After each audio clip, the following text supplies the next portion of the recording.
కడప జిల్లా మున్సిపల్ కార్మికుల సమస్యలు పరిష్కరించాలంటూ సిఐటియు ఆధ్వర్యంలో కడప జిల్లా వ్యాప్తంగా నిరవధిక సమ్మె ఉధృతంగా కొనసాగుతుంది. సమ్మె 12వ రోజుకు చేరుకోవడంతో కడప కార్పొరేషన్ కార్యాలయం ముట్టడికి పిలుపునిచ్చారు.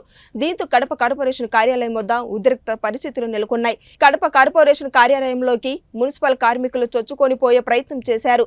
దీంతో పోలీసులు మున్సిపల్ కార్మికులకు మధ్య తోపులాట చోటు చేసుకుంది.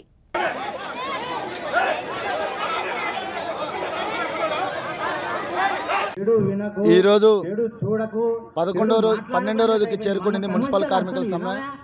ఈరోజు మేము అడుగుతున్నాం, ఈరోజు రాష్ట్ర ప్రభుత్వం మున్సిపల్ కార్మికుల సమస్యలు వెంటనే పరిష్కరించాలి. ఈరోజు 4 గంటలకు చర్చలు పిలిచడం జరిగింది మున్సిపల్ కార్మికుల్ని.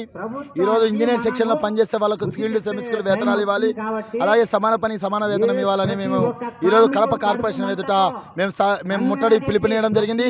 మీరు కానీ ఈ రాష్ట్రంలో ఇప్పుడుండే జరిగే చర్చలలో సరైన సమాధానం రాకుంటే పెద్ద ఎత్తున మేము పోరాటాలను ఉధృతం చేస్తాం.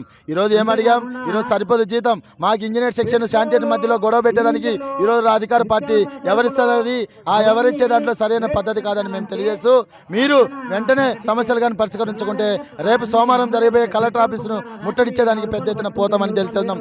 ఈరోజు అనేక పోరాటాలు చేస్తున్నాం, అనేక కార్యక్రమాలు చేస్తున్నాం. ఈరోజు ఎటువంటి పరిస్థితులు లేదు. ఈరోజు ఇంజనీర్ సెక్షన్ వాళ్ళ స్కిల్డ్ సెమీ స్కిల్డ్ వేతనాలు ఇవ్వాలి, అనేక పోరాటాలు చేశారు. ఈరోజు ఏమి ఎటువంటి పరిస్థితి పట్టించుకోలేదు. కోవిడ్ కొత్త కార్మికుల్ని అందరినీ పర్మనెంట్ చేసేంత వరకు మేమందరం ఈ సమ్మెను వదలం.